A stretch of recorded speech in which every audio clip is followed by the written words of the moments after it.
नमस्कार, आपके साथ मैं हूं तेजस्वी चंडोक नैयर। 4.5 साल बाद मुलायम सिंह का अमर प्रेम जाग उठा है। समाजवादी पार्टी के सुप्रीमो मुलायम सिंह ने खुद फोन कर अमर सिंह को आज लखनऊ में एक कार्यक्रम में शामिल होने के लिए बुलाया है। अमर सिंह ने खुद बताया कि मुलायम सिंह यादव ने आज जनेश्वर मिश्र पार्क के उद्घाटन समारोह में शामिल होने के लिए उन्हें फोन किया था और वो समारोह में शरीक होने जाएंगे। जब उनसे पूछा गया कि क्या अब फिर समाजवादी पार्टी में वापसी संभव है, तो उन्होंने ऐसी किसी संभावना से इनकार किया। हम आपको बता दें कि अमर सिंह ने आरएलडी के टिकट पर फतेहपुर सीकरी से पिछला लोकसभा चुनाव लड़ा था, जो कि वो हार गए थे। पिछले कुछ दिनों से अमर सिंह के समाजवादी पार्टी में फिर से शामिल होने की अटकलें तेज हैं। अमर सिंह का अखिलेश सरकार में अहम भूमिका रखने वाले मंत्री आजम खान धुर विरोधी माने जाते हैं। जब आजम खान ने पार्टी छोड़ी थी, तब उन्होंने दोबारा आने के लिए अमर सिंह को समाजवादी पार्टी से निकालने की शर्त रखी थी। अमर सिंह को पार्टी से बाहर होना पड़ा था, तभी आजम खान वापस आए थे। अब अमर सिंह की समाजवादी पार्टी में वापसी की खबरों के बीच आजम खान का क्या रुख होगा, ये एक बड़ा सवाल है। कभी भारतीय राजनीति में सत्ता के करीब रहने वाले अमर सिंह मुफलिसी के दौर से गुजर रहे हैं। इसी साल उनका राज्यसभा का कार्यकाल भी खत्म होने वाला है। अमिताभ बच्चन के कभी गहरे दोस्त रहे अमर सिंह आज की तारीख में बिल्कुल अलग थलग हैं। समाजवादी पार्टी ने अमर सिंह और जयप्रदा को फरवरी 2010 में बाहर कर दिया था।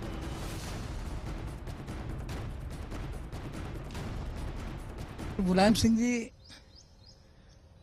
एक ऐसे वरिष्ठ साथी के लिए कोई सार्वजनिक कार्यक्रम कर रहे हैं जो हमारे बीच में नहीं है, तो उस कार्यक्रम में शामिल ना होना इसका कोई औचित्य नहीं है। तो उन्होंने अनुरोध किया और मैं आ गया। और मनोज राजेंद्र त्रिपाठी लगातार इस बड़ी खबर को ट्रैक कर रहे हैं। मनोज, फिर से हो रही है दोस्ती? देखिए, बड़े सीधे से मायने हैं। मुलायम सिंह अपनी जमीन यहाँ पे उत्तर प्रदेश में खो चुके हैं। अगर लोकसभा चुनाव की बातचीत की जाए तो इसमें से 2 सीटें मुलायम सिंह ने खुद जीती है, वो आजमगढ़ और मैनपुरी। उसके अलावा परिवार ही जीता है केवल। तो एक तरीके से समूचा सफाया हो चुका है और 2017 में विधानसभा चुनाव फिर होने हैं। तो जैसा समझ में आ रहा है, ये बिहार का पैटर्न जिस तरीके से लालू, नीतीश और कांग्रेस ने एक दूसरे के साथ गठजोड़ किया है, तो मुलायम सिंह एक आखिरी दांव चलने के मूड में है कि अमर सिंह को अपने साथ करें और कुछ पुराने साथियों को वो और बुलाने की कोशिश कर रहे हैं। और चूंकि राज्यसभा का टेन्योर भी खत्म हो रहा है अमर सिंह का, लिहाजा वो उनको राज्यसभा भेजने की तैयारी, जो हमारे सूत्र बताते हैं, लगभग पूरी हो चुकी है। उनको राज्यसभा सपा की ही टिकट पर भेजा जाएगा और यहाँ पे जो काउंटिंग है, जो नंबर्स हैं समाजवादी पार्टी के पास, उसके तहत वो 6 मेंबर्स राज्यसभा भेज सकते हैं उत्तर प्रदेश से चुनकर। तो लगता है फिलहाल ये जो खेल है, उसके जो सियासी खेल है, जो ये दोस्ती की वापसी है, और उसको देखते हुए साफ तौर पर समझ में आता है कि अमर सिंह को एक बार फिर राज्यसभा भेजकर एक नई दोस्ती, एक नया गठजोड़ करके पुराने साथियों को मिलाने की कोशिश की जा रही है। अभी और भी कई नाम है, लेकिन सूत्र भी वो नाम खोलकर सामने नहीं ले रहे हैं। लेकिन कुछ और बड़े नेता भी लगता है कि समाजवादी पार्टी में वापसी कर सकते हैं। लेकिन फार्मूला जो देखने को मिल रहा है वो लगभग मैच कर रहा है लालू, नीतीश और कांग्रेस को देखते हुए। उसी की एक शुरुआत है, उसका एक आगाज है, नाम एक कार्यक्रम का है और पॉलिटिकल लोगों के बीच में कभी कुछ हो सकता है, किसी भी वक्त वो अपने बयान बदलते हैं। तो आज तो फिलहाल वो मेहमान अपने आप को बता रहे हैं इस कार्यक्रम के, लेकिन सच तो यही है कि आगे आने वाले मात्र 2 महीनों के अंदर आप देखेंगे कि वो पार्टी भी ज्वाइन करेंगे और इसके बाद राज्यसभा भी जाएंगे। बिल्कुल मनोज, आप बने रहिए हमारे साथ। इस बीच अपने दर्शकों को बताएं कि समाजवादी पार्टी के नेता नरेश अग्रवाल का कहना है कि अमर सिंह को बुलाना मुलायम सिंह का फैसला है, इस पर वो कुछ नहीं कह सकते हैं। उनसे बात की हमारे संवाददाता अरुण सिंह ने। समाजवादी पार्टी के महासचिव नरेश अग्रवाल है। नरेश जी, आजम खान एक बार फिर रूठ गए आप लोगों से? नहीं, देखिए, वो रूठे नहीं है, कोई बात होगी, और आजम भी कभी रूठते नहीं। ऐसी क्या बात हो गई कि मुख्यमंत्री 2.5 घंटे तक इंतजार कर रहे हैं? अगर आपकी पार्टी का सीनियर नेता ही एक सम्मान नहीं करेगा मुख्यमंत्री का, और आप कहते हैं कि उनको कड़ाई से काम करना चाहिए, तो कड़ाई करना चाहिए ना, उनको नोटिस दीजिए, कुछ करिए। No comment. इसका मतलब ये है कि आप लोग आजम खान से डरे हुए हैं, जैसा कि आपकी पार्टी के अंदर लोग कहते हैं कि उनसे बहुत डरते हैं लोग, पार्टी के नेता। ये सरकार का मामला, संगठन का नहीं, इस बारे कोई कमेंट नहीं तो नरेश अग्रवाल जी, फिर मुख्यमंत्री को इस पर कदम उठाना चाहिए। ये हम कोई इस पर कमेंट नहीं करेंगे, बस इतने कर सकते। वो नरेश अग्रवाल जो हर चीज पर कमेंट करते हैं, आजम खान पे कमेंट क्यों नहीं करते? हर आदमी कहीं ना कहीं मजबूर होता है, समझ लो नरेश अग्रवाल इस पर मजबूर है। अच्छा, एक और सवाल है कि अमर सिंह जो आपकी पार्टी से निकाले गए थे 4 साल पहले, वो एक बार फिर मुलायम सिंह के बुलावे पर, उन्होंने कहा कि मुलायम सिंह ने फोन करके उनको बुलाया, तो क्या अब अमर सिंह की वापसी हो सकती है? अब हर एक की बातों पे कमेंट करना बहुत अच्छा नहीं होता। आज आपका मुंह इतना सिला क्यों हुआ है? संसद के अंदर भी आप बोलते हैं, संसद के बाहर भी आप बोलते हैं, और 2 इशू पर आप कुछ बोल नहीं रहे नरेश अग्रवाल जी। सी-सैट के मसले पे हम लोग आज सदन को नहीं चलने देंगे, बोल तो रहे हैं। अमर सिंह का सी-सैट से क्या लेना देना है? अब हम नहीं कह सकते अमर सिंह क्या कर रहे हैं, क्या नहीं कर रहे हैं।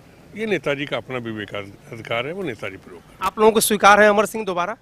हम नेताजी स्वीकार हैं, बस इतना कर सकते। लेकिन कहा यह जा रहा है कि रामगोपाल यादव और आजम खान दोनों विरोध कर रहे हैं अमर सिंह की वापसी का। अब छोड़िए, अभी कोई कमेंट नहीं करेंगे, वक्त पे कमेंट करेंगे। ये थे नरेश अग्रवाल, जिनके मुंह सिले हुए हैं। जाहिर तौर पर दोनों ऐसे इशू हैं जिस पर हाईकमान को निर्णय लेना है और नरेश अग्रवाल भी शायद उसी का इंतजार कर रहे हैं। कैमरामैन उमेश के साथ अरुण सिंह, दिल्ली, IBN 7। और मनोज लगातार हमारे साथ हैं। मनोज, खबरें तो आती रही हैं कि वक्फ बोर्ड और CBI जांच को लेकर आजम खान पार्टी सुप्रीमो से नाराज चल रहे थे, सरकार से नाराज चल रहे थे, लेकिन अंदर की बात यह है कि जो पिछले दिनों से नजदीकियां बढ़ रही हैं अमर सिंह और मुलायम सिंह यादव के बीच, उसको लेकर आजम खान खासे नाराज हैं। देखिए, आजम खान का अगर आप पूरा एक पॉलिटिकल कैरेक्टर देखें, मैं पॉलिटिकल टेन्योर की बात नहीं कर रहा हूँ, तो वो अमूमन रूठने और मनाने पर विश्वास रखने वाले और इस तरीके के तल्ख मिजाजी नेता है। और अमर सिंह की ही जब टकराव शुरू हुआ था तो आजम खान ने सबसे पहले उनसे टकराव लिया था और पार्टी भी छोड़ी थी। कल्याण सिंह के मुद्दे में भी सबसे मुखर थे अमर सिंह, और रामगोपाल यादव को इसमें भूलना नहीं होगा, क्योंकि रामगोपाल यादव ही सबसे पहले आगे थे आजम खान के साथ। और तब जब जबरदस्त तरीके पर सियासी टकराव पार्टी के भीतर चला था, उसके बाद अमर सिंह को पार्टी से नेताजी ने खुद निकाला था, लेटर जारी करके। अब अगर अमर सिंह की वापसी हो रही है तो निश्चित सी बात है, और अंदर बिल्कुल सही बात भी यही है कि आजम खान और रामगोपाल दोनों ही बुरी तरीके से नाराज हैं नेताजी से। लेकिन नेताजी मुलायम सिंह यादव ने इस पूरे मुद्दे पर एक तरीके से हट साध लिया है, और वो जब भी इस तरीके का हट साधते हैं वो किसी की सुनते नहीं। और यही वजह है कि कल्याण सिंह को पार्टी में लेना, अमर सिंह का आजम खान जयप्रदा के मुद्दे पर उलूल जुलूल बोलना, लेकिन नेताजी ने खुद इसको हरी झंडी दी है मुलायम सिंह यादव ने। और अब एक बार फिर एक ऐसा मौका आ गया है कि जहां पर आजम और रामगोपाल फिर नाराज है, और आजम कलवे जवाद और CBI की जांच न होने की वजह से और कलवे जवाद के कहने पर ही कल शिया वक्फ बोर्ड के चुनाव टाल दिए जाने की वजह से आजम बुरी तरह नाराज है। वो मुख्यमंत्री के आवास में जो कार्यक्रम था उस कार्यक्रम में भी नहीं गए, और अब तो अमर सिंह यानी करेला और नीम चढ़ा जैसा मामला हो गया है। आप देखेंगे कि आगे आने वाले दिनों में आपको पार्टी में थोड़ा सा मतभेद सा दिखाई देगा, और इसमें रामगोपाल और आजम खान सबसे आगे होंगे। बिल्कुल, और इन तमाम तल्खियों और दोस्तियों की जानकारी हम आपसे लगातार मनोज लेते रहेंगे। फिलहाल तमाम जानकारी के लिए बहुत बहुत शुक्रिया।